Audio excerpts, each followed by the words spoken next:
Avem aceste motoare care ne produc nouă electricitate în schimbul hidrogenului. Așa că noi trebuie să ne ducem să luăm gheață. Din alea să nu spargă, că mai avem un picuț așa. Bine, vedem dacă mai ne ridicăm. Eu sper că ne ridicăm. Da, sau nu. Nu toate, pentru că putem să ajungem și de aici. Eu așa țin. Unde i-am parcat? Aici i-am parcat. Păi, eu acum am observat că ăsta nu i-am pus antenă. Sau beacon măcar. Vedem dacă reușim să ne ridicăm. Cum vedeți, nu se clintește. Dă să se ridice, dar atât. Deci tot nu e suficient. Salutare și bine v-am găsit la un nou episod cu Space Engineers. Haideți să vedem ce reușim să facem în episodul de astăzi. Oameni, ce avem nou și ce trebuie să facem. Primul rând, nou. Am făcut toate panourile astea. Le-am făcut pe toate. Câteodată avem, câteodată nu avem. Deocamdată vedeți că avem câte o liniuță la fiecare panou, dar se strânge. Asta odată.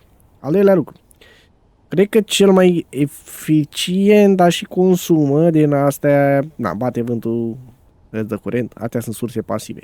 Asta soare îți dă curent. Dar avem și surse mai active, așa. De exemplu, avem aceste motoare care ne produc nouă electricitate în schimbul hidrogenului, ceva de genul. Mă rog, pe scurt, sunt motoare cu hidrogen sau care consumă hidrogen și ne oferă energie dacă avem hidrogen produs. Ca să producem hidrogen, știți voi că avem acolo unde ăsta de hidrogen. Unde e, tata, că nu mai putea, avem prea multe pe aici. Vedeți cum e ăsta, oxygen hidrogen generator. Ăsta ne produce nou hidrogen și se pune într-un hidrogen tank, parcă trebuie să fie. Avem și oxigen, dar avem și hidrogen tank, de câte știu eu, dar sunt prea multe pe aici. Ca să vi le arăt mai simplu, sunt alea construite de Dani. Avem aici fermă de oxigen și tank de oxigen. Mă, n-am făcut și de hidrogen? Oxigen, hidrogen generator. Nu, ăsta e...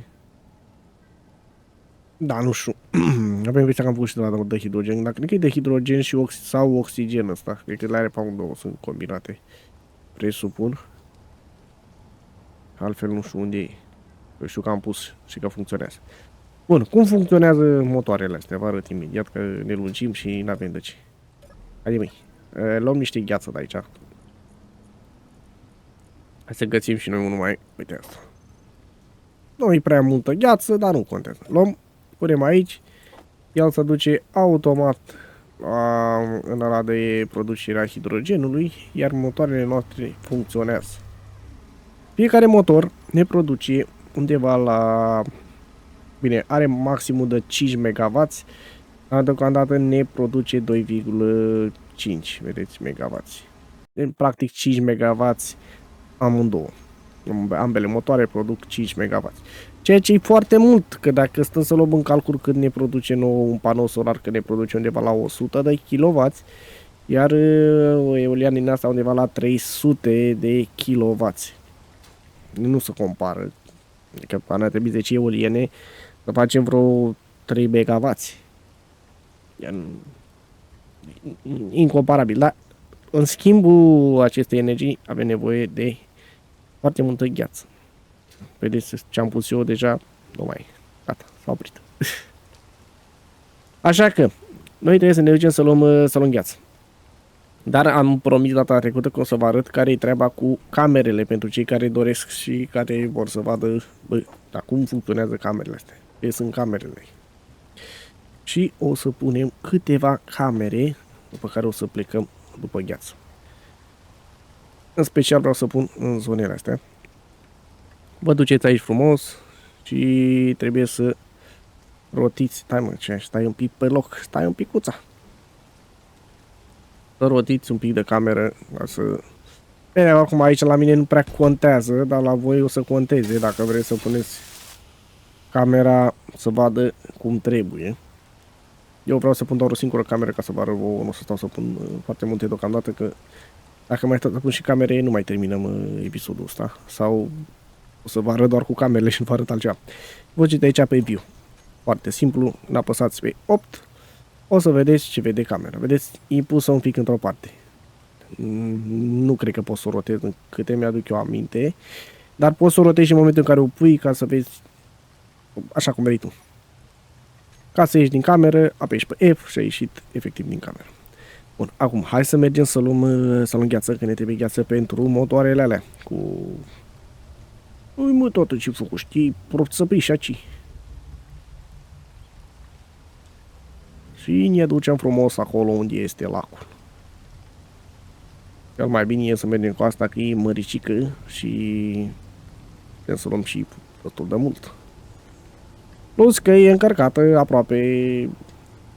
aproape la maxim. Dar având în vedere cât de mult consumă aceste motoare, nu ne ține curentul așa de mult. După cum vedeți, dacă nu le folosim pe toate, avem vreo 2 ore. Dacă folosim mai multe, 37 de minute. Dar comparativ cu 30 de secunde sau cât aveam noi, e bine. Chiar foarte bine. Mă, cum am eu norocul de fiecare dată când vin, sau când plec să iau ceva minereu sau orice, îi pune tata o ceață de nu văd nimica. Bun, hai, coborăm aici ușurel, fără să facem poc de preferat. De preferat așa ar fi. O să să pun un tank de la mare de hidrogen. În momentul în care o să ai foarte multă gheață ca să producă și să se și stocheze destul de mult, ai nevoie de mai multe. Bun. Punem așa. Acum trebuie să fie cât de cât dreaptă pe toate 4 picioarele. Perfect. Ce și voiam. Bun. Odată să vedem camera asta. Dăm pe 5. Hai să ieșim în camera aia, că dacă vedem așa, ne sparge la urechi. Hai să pornim cu extracția de gheață. Facem rost de gheață, tată. La gheață nu știu sigur dacă avem problemuțe din alea să nu spargă, că mai avem un picuț așa. De la zonă la zonă. Hai mic, sparge și tu. E bunule. Așa. Pa.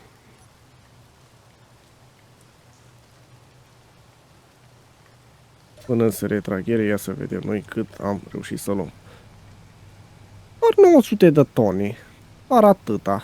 Aproape că am umplut ăsta și cred că o să-l și umplem. Nu de alta, dar aș vrea să văd cum se comportă nava asta când are ăsta plin. Bine, vedem dacă mai ne ridicăm. Eu sper că ne ridicăm. Da, sau nu.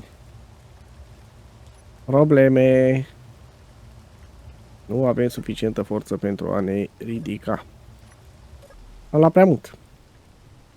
Dar e bine de știut. E bine de știut, o rezolvăm noi și pe asta, nu e problemă. Dar e bine de știut că cu motoarele pe care le avem în momentul de față nu putem să ducem atâta.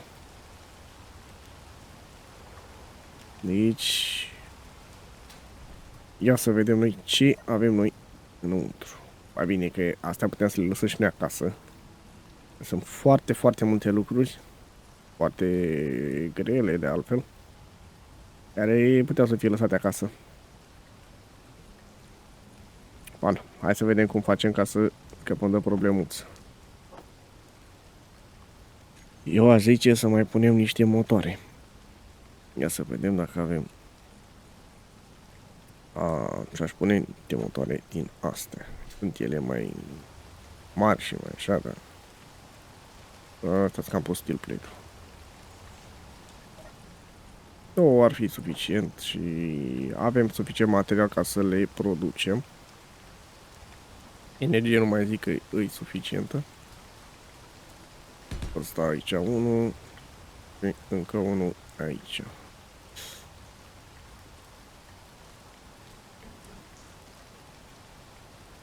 Bă, nu voiam eu mai jos un pic? Era mai jos ăsta?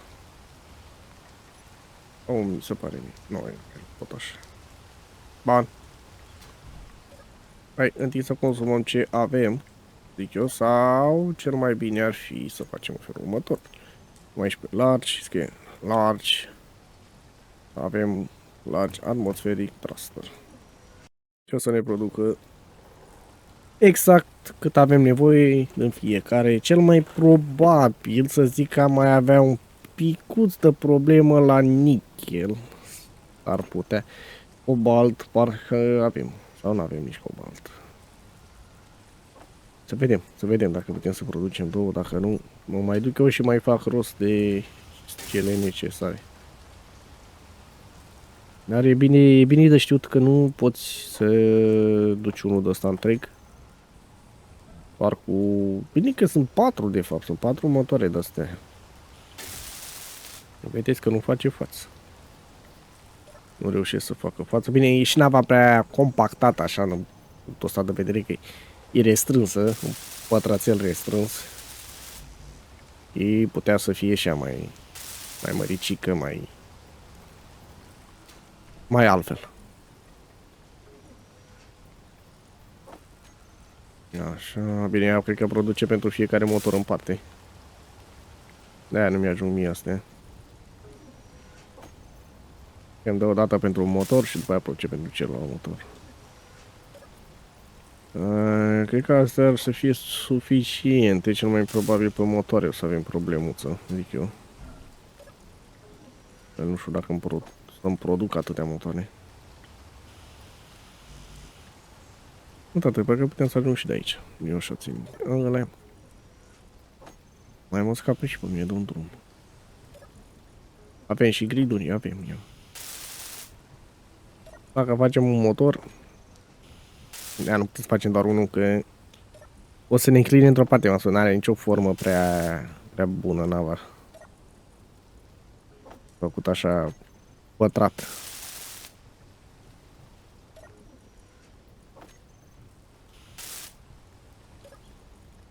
Hai, da, tată. O să dureze, am zis. Mai pun și pe partea aia. O să dureze pentru că avem prea multe, avem decât un assemble. Și cât să facă și el față, săracul. Dar resurse cred că avem. Cobalt s-ar putea, sau nu, depinde. Cobalt sau nichel.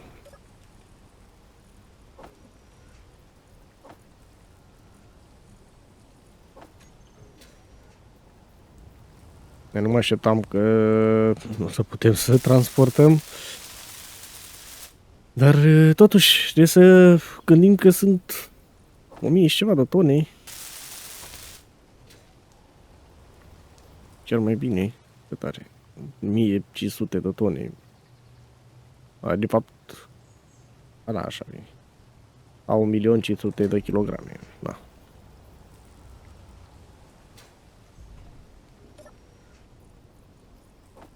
Astea toate motoarele le-ai produs cât e trebuie, tată. Sper că nu ducem lipsă de nichel. Cred că tocmai aia se întâmplă, ducem lipsă de nichel.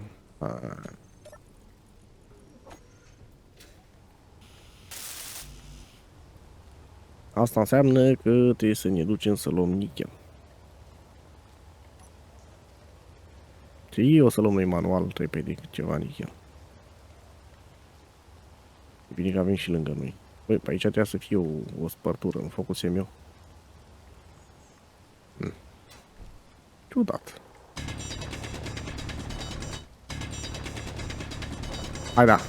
Hai cu nichelul la blană.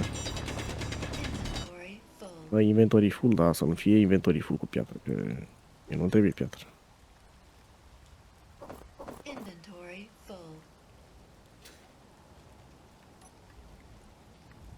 Piatră nu bun. Nichel bun. Unde mă, tată?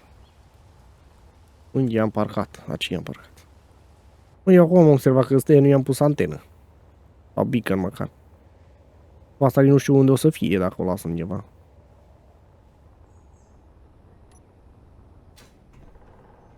Pus la toate mai puțin astea.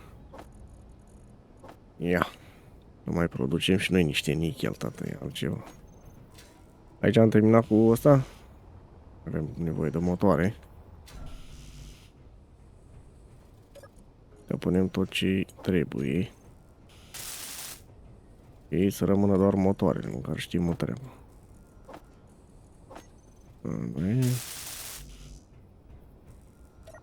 Da, s-ar putea să mai treacă și cobalt, aia e problema.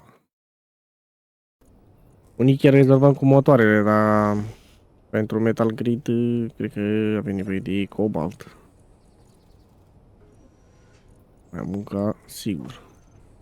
Las că eu pun motoarele aici și face și măcar unul mai am. Dar mi-a luat atunci și m-a dat capul de el așa de tare. Hai să dăm noi o fugă până la căsică. Și o să fac eu nava asta pe offline. Că văd că da, s-ar putea să nu fie suficient nici cu astea două motoare. Deși eu sper să fie. Dar cine știe, poate avem surpriză și tot nu o să facă față. Mă gândesc la înclinare, gen, să nu fie foarte instabilă. Trebuie singura chestie. Așa, avem 14.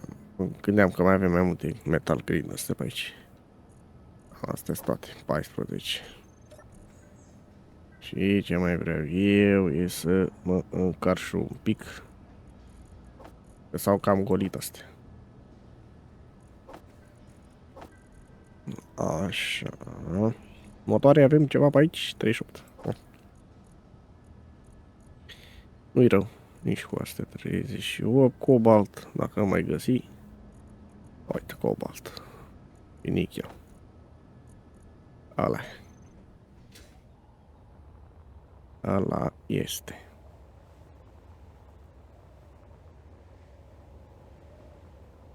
Hai, da, tata, hai repede, hai până la nava aia. Și să vedem dacă sunt suficiente, dar cred că sunt suficiente. Nu ne trebuia multe Metal Grid și am mai luat și acum câteva. Cred că ar fi suficient, dar trebuie să fac nava mult mai ok. N-am făcut-o că am zis că s-ar putea să o transform într-un fel de stație din asta. Cum am făcut și acum, după cum vedeți voi, că e cam stație nava. Ei, ne deplasăm cu ea, dar practic o lăsăm în ritmul ei. Că o punem pe 4 picioare și săpăm cu ea. Cam asta facem. Dar dacă ar fi mai mare, ar putea produce mai bine. Am putea să săpăm mai bine, am putea să extragem mai multe minereuri odată. Dar trebuie să fie și stabilă pentru a putea transporta mai mult. 33 cred că sunt mai mult decât suficiente pentru asta. Ne rămân decât motoarele. Bun. Am dat măcar un motor să facem și noi, cred că nu mai avem mult. Un 40 de astea. Să facem și noi un motor să vedem dacă se mișcă. Ce face față motorul ăsta să plineze sau să o ia într-o parte. Eu tot cred că o să ia un pic într-o parte. Nu cred că o să aibă un impact așa de mare, având în vedere că să aibă decât unul în plus. Motoarele astea sunt mai puternice decât astea. Dar da. Bun, acum pe capa ne ducem la motoare, large flat thruster și îl adăugăm și pe astea două. Dăm cu off, că ăsta e oprit, ăsta la fel să fie oprit. Acum le pornim pe toate. Vedem dacă reușim să ne ridicăm. Cum vedeți, nu se clintește. Dă să se ridice, dar atât. Deci tot nu e suficient. Chiar dacă am pus unul de la... S-ar putea să nu fie suficient nici cu celălalt, de-aia v-am spus că cel mai probabil o să îmi fac eu pe offline. Trebuie să-i fac o formă mai frumoasă navei, că par așa, pătrățelul ăsta nu e chiar ok. Mă gândesc la o formă așa de T. Sau, nu știu, un fel de romb. Mă refer la platformă, la 2D, gen să fie așa făcut, așa un fel de romb. Ori un dreptunghi mai măricel, dar dacă e dreptunghi nu e prea bine că nu are stabilitate. Deci cred că tot la forma aia de T. Ceva de genul, un fel de T. Are mai multe motoare în față și mai puține în spate, adică coada ei cum ar veni. Aici să vină tâul, să vină aici o laterală, batea o laterală și un pic de coadă aici. Prin coada aia să transportăm noi nebunelile astea. Și coada să fie mai mult pentru a vira manevre, chestii, trestii și nu pentru transport sau greutate. Transport și greutate să avem trasele de-astea mai multișoare, dar aia trebuie să o facem, să o formăm diferit nava. M-am apucat să construiesc cu Titai nava gigantică, deci și asta e destul de mare. Dar ar trebui să facem mult mai mare pentru a putea să ne folosim mai bine de ea. Bun, păi rămânem aici cu acest episod. O să vedem ce mai reușim să facem în următorul. Până atunci, dacă v-a plăcut episodul, nu uitați să apăsați butonașul de like, să vă abonați la canal, apăsați și pe clopoțel pentru a fi notificați în momentul în care să postez un nou episod. În descriere aveți și linkul către grupul de Discord. Iar noi o să ne auzim pe data viitoare. Pa, pa!